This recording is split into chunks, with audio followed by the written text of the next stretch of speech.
What's going on, YouTube? Glad you guys were able to make it with us.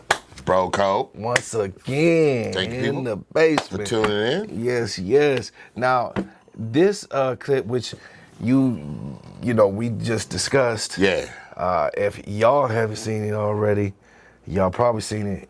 Probably something similar in your own city. Right. But we're going to show you out, what happened in our city. And first at 5, a second teenager now in custody in Monday's shooting after Milwaukee's Juneteenth festival. Police say it all may have stemmed from a fight between girls. Cell phone video shows someone pull a gun and then shots ring out. 2 teenage boys arrested are among the 6 people injured. This all unfolding about 20 minutes after the Juneteenth celebrations wrapped up near Martin Luther King Drive and Chambers Street. 12 News Madison Moore is live at 5 in Madison. A community group tried to prevent something like this from happening on Monday. Yeah, Derek, a team from ComForce MKE was out here all day yesterday during those Juneteenth celebrations trying to prevent violence. They say they were breaking up fights for hours before those shots rang out. You see another person here, and then there's another person here, and it was a lot. A chaotic scene unfolding Monday afternoon. Law enforcement, first responders, and community activists like ComForce MKE rushed to the area where 6 teens were shot. I remember running up to them with the tourniquet and seeing she was shot in the neck, and we couldn't even use that on that. Cell phone video obtained by 12 News shows victims scattered across the street. Jesus, save her, Jesus. Yes, Lord. Police believe the shooting stemmed from a fight among teenagers. The victims, ranging in age from 14 to 19, 2 of them arrested in connection with the shooting. Mays and his team were at the Juneteenth celebration Monday, specifically working to prevent this type of violence. And actually, that particular incident was a furtherance of a fight that we broke up prior. Those same people were involved in the fight prior. The organization came out in full force this year as a woman was shot after last year's Juneteenth celebration. You do anticipate that there will be some level of issue or violence, nowhere near could we ever have imagined what happened yesterday. Do you feel like your efforts yesterday did help to potentially prevent even more of these shootings? Absolutely. That's the one thing that you guys don't hear about. So like they say violence prevention, where's violence prevention when shots rang out? But do you know that there was violence prevention before there was shots rang out? And those shots happened over there, but we prevented 4 or 5 other things over here. And Madison, you spoke to Police Chief Jeffrey Norman within the last hour. What did he say? Yeah, the chief spoke with us just in the last hour, excuse me, Derek, and he said that he praised his officers for their response to the shooting yesterday, as well as those community groups that helped, including the one we just heard from. I know that we had a lot of different support in that particular response. We had our officers, obviously, very proud of what they did, but we also had a lot of help from the community. We had the Office of Violence Prevention, 414 for Life. I had another community responders who were helping out, being able to, bring down the stress levels and, be able to, encourage people to leave and disperse from out of the area.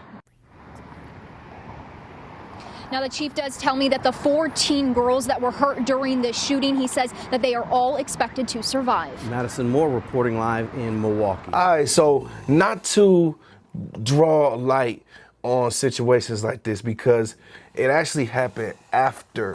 Yeah, it happened after the fact. Yeah, they said the vendors had already picked up and got their stuff together and whatnot. So this happened after that. Yeah. So nobody was no innocent, bystanders or whatever, patrons that were there. Wasn't nobody there. It was just kids, that congregated after everything was done. Right, hanging out stuff. Yeah, hanging out stuff. Now I guess the biggest thing is, when we come together for these events, we only get one day. You know what I'm saying? It's not like, the Afro Fest or, not Polish Fest, Irish Fest.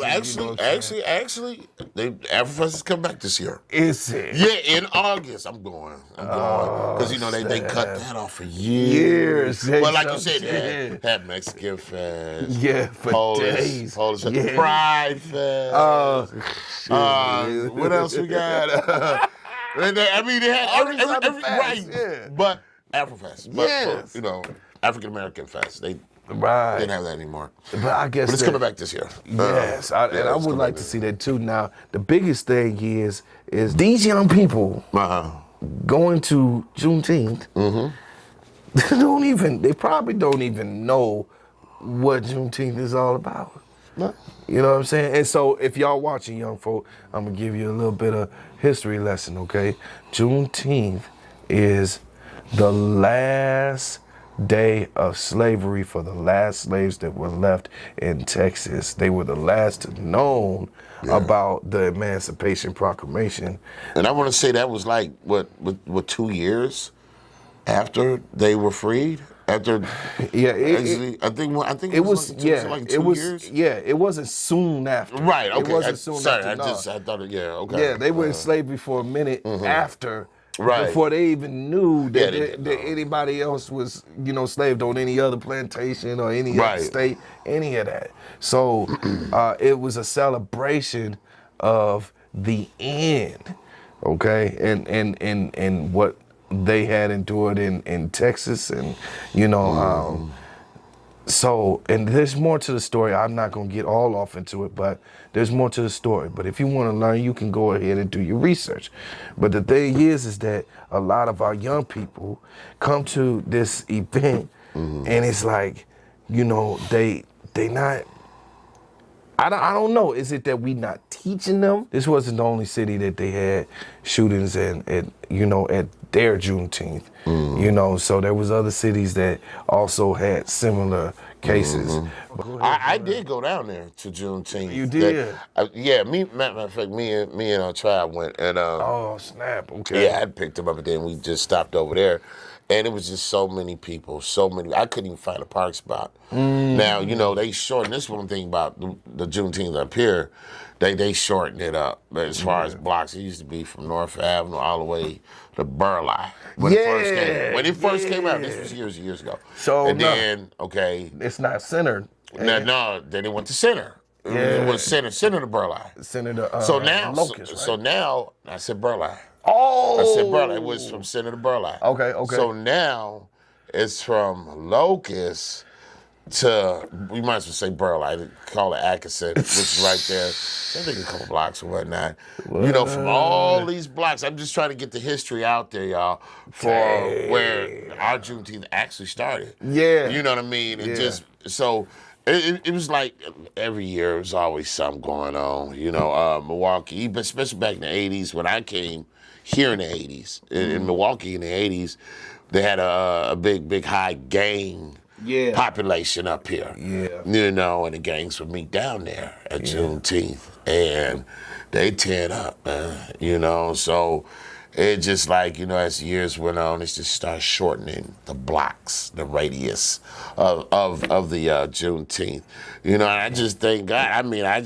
What's next was going to come to what, a block? You know what I mean? We ain't gonna have that, because after the block, what you gonna do? Shorten it to half a block. Right. You know what I mean? It's just, they don't even see that it's getting shorter and shorter for us. Yeah. You know what I'm saying? Because they really don't want, you know what I'm saying? They really, and when I say that, I'm talking about the city and the people that don't care about Juneteenth and stuff like that. They don't care about that. They don't even they don't want to even be bothered with it. You know what I'm saying? They don't want their police force out there and possibly getting hurt or shot from some reckless so-and-so that's out there. Yeah. You know what I'm saying? That's trying to mess the event up. Like, there's always going to be that person or them people that come down there. You can't screen who come down there. But it's always going to be some type of trouble. Yeah. You know what I'm saying? But, we as people, we need to look at that and say, hey, we used to have a mile. Yeah. A whole mile for Juneteenth. Now, I said, damn near, I ain't say a whole mile, but damn near a whole mile. And then we got reduced within the years. We got reduced to a couple blocks now, bro. Yeah, that's crazy. You know what I mean? Because even with him, we had to stand down there. Me and Pops had to stand down there selling sunglasses. That one. Yeah, year. I remember that. Yeah, you know what I mean. But I wasn't able to. It was just so many people down there. I couldn't even find a parking spot. Oh shit, it's all good. Yeah, so I just went on here. I pulled off one. I mean, I seen a lot of action down there, though. You know what I'm saying? But I wasn't able to get out the car and partake in the festivities. Yeah. So I just went on here. I went on home. You know what I'm saying? Did my thing there and whatnot. But yeah, it was packed. It was a huge turnout. It looked like it was fun and everything. And I'm glad everybody got a chance to really enjoy themselves because, again, things didn't transpire until after everybody was cleared out of there, even the vendors. Vendors are the last to leave. Pack up, get this stuff.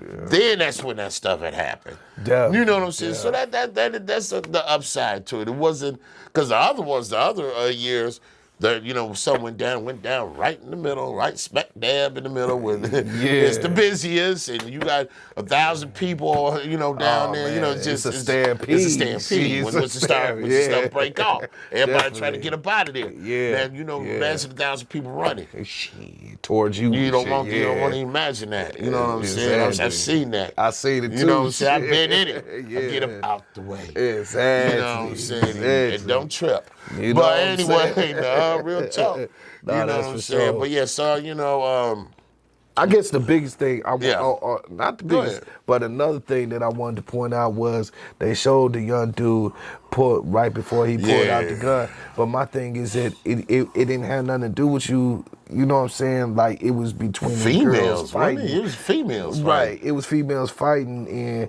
here you is pulling out a gun, and then, somebody else pulled out a gun. And so it's just like, man, it's just the bitch in a lot of these dudes. You know what I'm saying? I'm gonna just put it out there. Say like how that, you feel. You know what I'm saying? Why don't Because when I was young guy coming up, man, you know what I'm saying, we see females fighting, we let them do their thing. Oh yeah, you don't jump in females. We're not jumping in that. Yeah. You know what I'm saying? We not finna pull out no thing, you know what I'm saying, get to shooting.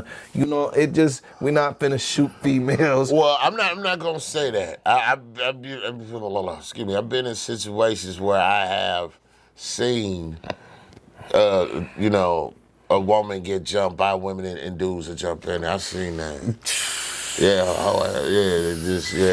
You know what I'm saying? I don't really want to say all that, on the clip, on this and whatnot. But yeah, just real cowards. Just be a whole bunch of it. It'd be a mix. It don't matter. It'd be dudes and females, and they be stomping the hell out the chicks and shit. Yeah. Hey, I've seen something like that before. You know what I'm saying? Like so I know it happens. It does, especially when it's like neighborhood shit. You know what I'm saying? You in the neighborhood block shit.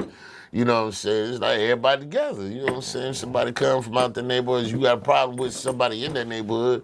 You know what I'm saying? You got more people than they do. You know what I'm saying? A lot of times, what happens is that the two females get to scrapping, and then whoever's supporting that the other female, whoever, you know what I'm saying? They all jump in there, bro. They're all jump in there. The other females, a couple of the dudes, they be getting their foot up in there doing the stomping thing. And I'm just like, man, y'all can't just let them go head up. You know what I'm saying? But I'm telling you, man, it's dirty, man. Yeah. It's real dirty, man. And my thing is my suggestion is just kind of, sir, if you ain't like that, don't go around shit like that. You know what I mean?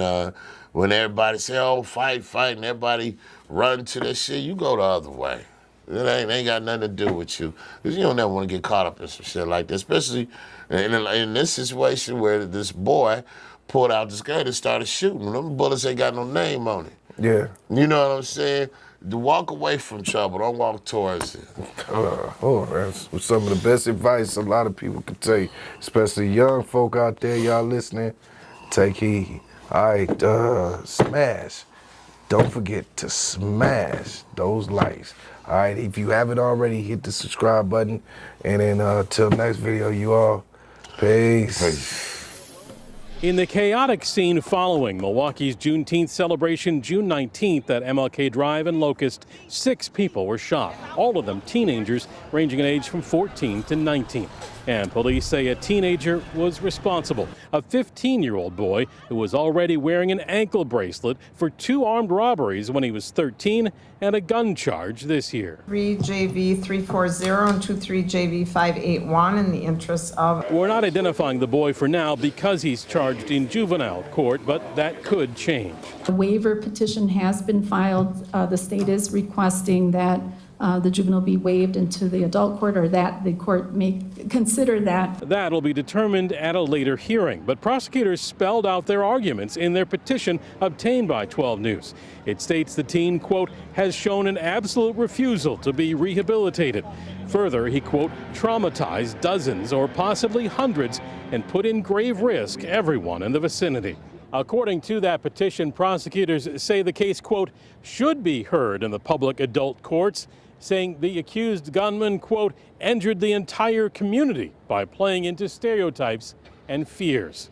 In the meantime, he'll remain here in juvenile detention. At the Juvenile Justice Center, Nick Bohr, WISN 12 News. The petition states that of the 6 victims, 2 of them were seriously injured, and there are as many as 5 who will suffer lifelong consequences. A decision on whether the case will be waived to adult court will be made later this summer.